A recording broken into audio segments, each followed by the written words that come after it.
to the Vocational Expert Views Channel. We're a new channel that looks at disability issues and work limitations.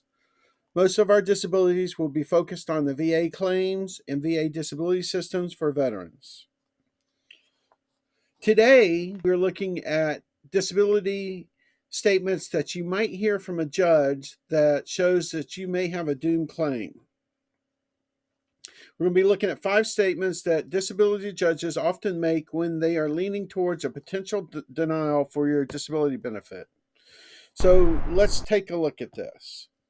You have to understand that, the judge is trying to understand your case and review the situation, and they may make these statements and yet still approve your case. So if you put in the comments that my judge said this and my case was approved, well, what you said or what the judge was thinking was overridden by some medical evidence or something else in the case.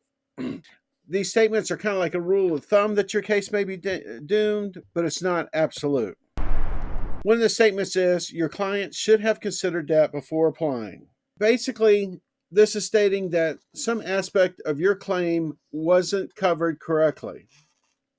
This is a statement where the judge is coming from a place, basically what they're seeing in the file, your medical documents and your vocational documentation, or whatever part of the file they're in during the hearing, and they'll make this statement that something's not going correctly. So the client should have considered that before applying for disability benefits is a horrible thing to hear from a Social Security disability judge, because when they say this particular thing, it means certain things do not look well, and you might not be able to meet a certain element of the 5 steps of disability.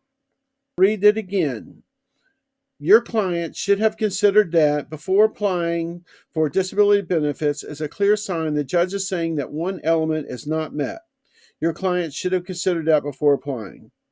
This is a stinging accusation about your claim, and if you have a representative, it's even worse for him. It suggests that a critical element of your case is missing or needed from your disability claim, and it isn't met. But don't panic. Often it's a nudge to get your representative to strengthen your evidence, maybe put more evidence in, or to direct testimony in a certain direction and focus on specific limitations. Another statement is, if you know you can work, then why file for disability? This can happen if your statements contradict your claim. You want to make sure that you're consistent and clear about your limitations and why you can't hold a full-time job. Many judges will ask questions about work, and they will ask it in several different ways. So don't worry. I've been in cases where the claimant said they could work or could do X, and the judge still awarded them. And the award is based on another aspect of the case or issues.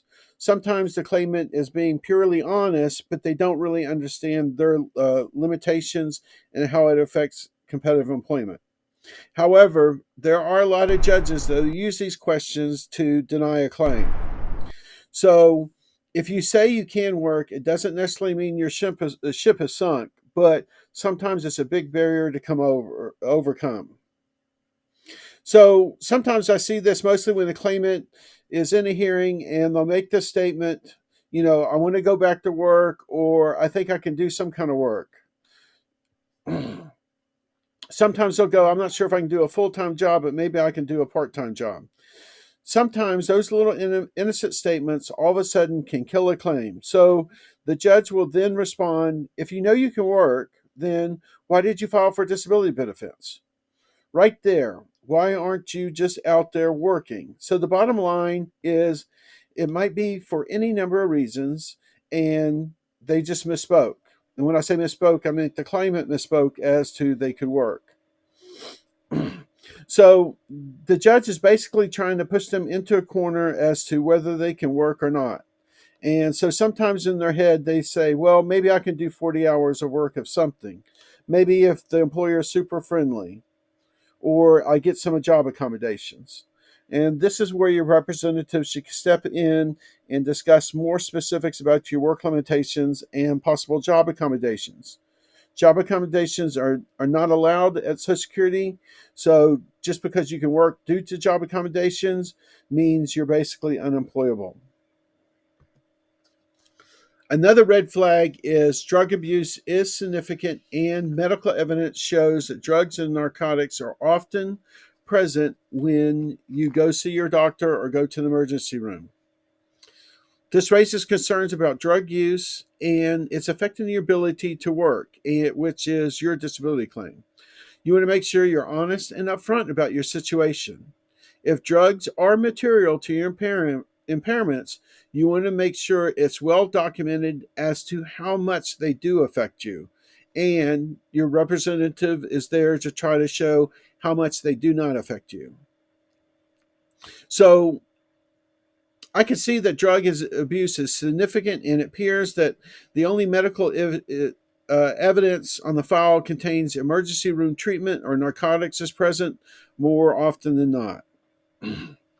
Now, the way it works out with Social Security is that there is a material element requirement, which is where they look and see, okay, if the drugs or alcohol is the issue that's causing the impairments or makes the person unemployable, or if it's actually the disability.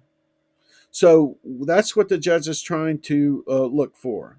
So when the judge says, okay, I can see that drug abuse is significant and it appears that the only medical evidence on file contains emergency room treatment when it's present. So the judge is saying right off that drug abuse equals to severe or bad medical issues, and this is what your medical evidence is about and not your disability.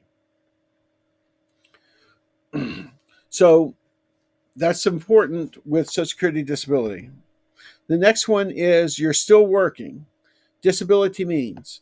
With Social Security, disability means a person is expected not to be able to work for a minimum of 1 year, and there has to be 1 year of non-working, and the disability is either expected to last more than 1 year or is a lifetime issue. So a lot of times we'll see individuals that are still working, and it's really interesting when the person has a representative and the representative isn't aware the person is working full-time or part-time. So this is going to catch a lot of people off guard. Remember, some work, especially sheltered work or part-time work, might be possible while applying for disability or being on disability, but you must ensure that you're making below the SGA amounts. Another statement is, do you feel your prior statement was accurate and truthful? This can be a trap. It means the judge has conflicting information or wants to gauge your honesty. You want to make sure you stick to the truth, but clarify any discrepancies calmly and factually. Do you feel your prior statement was accurate and truthful? Okay, so when this happens, the judge either has something up their sleeve, maybe it's medical records or some other record, and the judge is aware sometimes records are incorrect, but it's basically where they know something that a doctor has said or written or a counselor has said or is written, and it's different than what you're stating in testimony. And this happens often. So they're searching the claimant to go ahead and come up with a new answer or to see if the claimant is going to stick to their guns and basically say, you know, this is what the situation is, and this is why I made that statement. So they're trying to judge, you know, have your statements been accurate and truthful when you're talking to them? And when something pops out to the judge might be playing this game with you where they're trying to get you to see if you'll react or change your statements. So you want to make sure you're always honest with the judge in what's occurring in the hearing.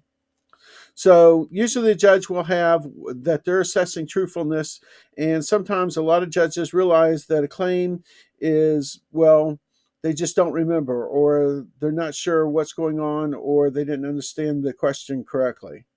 So the judge is still likely to approve you if they feel you're being honest and truthful, even if certain questions or statements do not are somewhat conflicting with what's in your medical record. So these are just a few red flags. not total indicators or roadblocks, but they are red flags that shows that your claim may have some issues or barriers. If you have a representative with you in the hearing, this is where they are supposed to either object or redirect the questioning and focus on limitations or other aspects of your case that overcomes or overrides what the judge is seeing.